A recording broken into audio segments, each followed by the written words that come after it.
confusing to everybody when they get into ham radio or anything that has to do with radio waves in general. Polarization is what it's called, and we're going to go over why it's important, what it is, and it's usually not exactly what you think it is. An antenna has a polarization to it, and if you were to look at, we're going to call this one circular polarized, and this is to represent the signal. It's actually spinning, and when anything radiates from nature, it's radiating in all different directions, all different ways. It's not polarized in any way. It's just randomly radiating. And the circular polarization can be thought of as if you have a satellite that you're trying to make communication with, they're spinning and turning all the time. So if you were to have a vertically polarized antenna pointing at that, it would come into its axis, like once every rotation, and the signal would be just kind of up and down. If you were to have a circularly polarized, a helical antenna pointing at it, your chances of getting that signal are a lot better. Now, why is that? Well, let's go back to the way it all started. Polarization describes the electrical field of the radio waves and which way it is oriented. In some cases, especially the waves that are generated in a natural source, the fields vibrate in multiple random operations. I just heard that somewhere. So anyway, they're not polarized, but when we come up with a radio frequency that we really generate ourselves, we can determine that polarization and what it does. Now, if the signal's coming off of a vertical antenna, for example, and there are some services in the ham radio that use a vertical antenna for different reasons. HF uses the vertical antenna to get more high angle radiation. That's good for HF. If this were on the 2 meter band, for example, you would be coming out again as a vertically radiated signal. Your vertical radiated signal would be coming out of there on both sides, and it would need an antenna oriented the same way. If you had a horizontal beam and you were looking at a repeater, you wouldn't get that signal very well, because repeaters are always vertically polarized. Why are they vertically polarized? Well, because it's the only practical antenna that will give you an omnidirectional radiation from a high point. The car antennas, you would be looking funny if you drove around with a beam on the top of your car, had to turn your car around in order to follow the repeater. So that's why the repeater section of 2 meters and 440 and 6 meters, the repeater section of those bands, all the repeater antennas are vertical. It came from all the stuff that we have in our ham radio for those bands came from commercial service. So there is a portion of the 2 meter band that is not horizontal, or it is not vertical, it is horizontal. And we use these beams, like Charlie made a beam like that. It got all torn apart before it got put up, but it's still there. So anyway, these are laying flat. That represents a beam vertical looking at a beam that's laying flat or horizontal. I hate to use the word flat side and vertical side because that's a CB term. We don't use those terms in ham radio. We have horizontal and vertical. Horizontal antennas are lying flat and they're pointing in a different direction, and the beams are pointing in one direction only. So anyway, that's the brief idea of what horizontal and vertical is. In a horizontal antenna, a dipole, they're going to be radiating a horizontally polarized electrical magnetic wave in all directions, if they're ideally put up. Now let's look at, let's go back a little bit. There are a lot of other services that come into play with this, and I deal with one all the time. These things. These can end up, some of these have an antenna that just kind of hangs on. They hang on a belt. This one happens to be for a vocal. We have these for instruments too that plug into guitars and all that. Same unit, just different. When the guy walking around with it, he could be, at some times this could be upside down or whatever. The receivers that we use have a 90-degree angle dual antenna. They have to be at a 90-degree angle, not both standing straight up, they have to be at 90 degrees. And that is so that it finds either the horizontal or the vertical, or somewhere in between. It becomes like a circular polarized. You can do that in your ham radios too, with diversity receivers. And diversity just essentially two receivers, or two antennas coming into the same receiver, and that'll find you. That's good for satellite stuff too. So at this point, is there anything that I glossed over quickly that you want to hear more in depth before I continue on? Or any comments from the peanut gallery? No, guess not.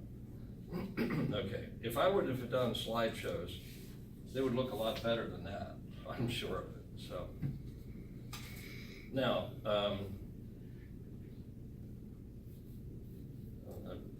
know I always jump around when I start these things. Parallel to the ground is horizontally polarized, but really these terms are arbitrarily based on the human perception of up or down in relation to the earth and gravity, and not some physical constant. In other words, if you were to have a vertical antenna, which they probably do, or up in the satellites, it's spinning all the time. So that becomes your necessary to have a receive antenna that is different polarization. When you want to get the signal across from one transmitter to another, or one to a receiver and a transmitter, you want the maximum amount of signal getting there. That's why you need to be in the same orientation as the received antenna. And that's really about it. So if anybody has anything they want to add in here, some of the times I talk a little faster than I think I really should, and gloss over some things that maybe should be a little more in depth. But so that's kind of it for now. So is anybody working on the antennas that have to deal with polarization and have any questions on such things? All right, let's call it a quits at that then. It's a short one today. You indicate there a circular polarized antenna, and it kind of implies that you're looking at maybe like a helical type of antenna. Yeah, that's what I said, the helical. Okay. So there's left hand and right hand threads. That's right. Does that give you left hand and right hand polarization? And if you're working with satellites, which one would you want? Or does it not matter? There, I had something about that The here. answer is yes. Yeah. I was gonna be goofy and say it depends on which hand you key your mic with. There is no such thing. No. You look like you have a lot to add to this one. Polarization. Why? Yeah. Yes, it does affect whether it's left hand or right hand circular polarization. A helical antenna will do that. You can also do it with cross dipoles. You don't necessarily need a helical antenna to create circular polarization. Which one you use for satellite communications would depend on what the polarization of the satellite is, if that is circularly polarized. So what would you have, one of each and just combine them? One of each and just combine, well, You know, I mean, point one antenna one this way, one antenna the other, point one side, both in the same direction. well, if the satellite has, and I'm not familiar with satellite communications at all, so that's my caveat here. If the satellite has antennas that are circularly polarized, then you should be able to find out on the web or wherever whether the satellite's antennas are left-hand circular or right-hand circular, and you just want to match that. If it's a case of you have something that is linearly polarized, but it's moving around, and sometimes it's horizontal and sometimes it's vertical, and it doesn't matter whether you're using the left hand or the right. Well, it says here in this paperwork that helicals or the receiving antenna pick up incoming waves of any polarization to the same degree, and shifts from, because it starts out, helicals can produce circularly polarized beam using a game model spiral construction. Anyway, it's either right-handed or left-handed, and the signal helicals are used for receiving, because they pick up any polarization in the same degree, but that doesn't sound right in this term. You know, if you have a circularly polarized signal that you're trying to receive, and, you know, you're using a circularly polarized antenna, you are better off than using a linearly polarized. You could use a linear, Like a two but you're gonna dipole. get less gain, yeah, because you're only gonna get part of the field. Right. So you could have a cross-polarized beam. You could have a cross-polarized beam if you space the elements properly. Yeah.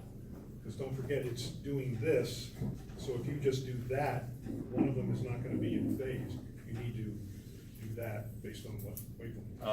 Offset. Right. Yeah. All right. You're more familiar with picking these things up, probably. Well, yeah, it weighs about 10 ounces. Yeah. Yeah. This, with the diversities at 90-degree angles. Right, and that's basically because you are moving around. Yeah. And it's reflecting off walls, and so it's just gonna simply look for the strongest one of the two, and it doesn't really care what it is at any given instant. Yeah. Anybody else?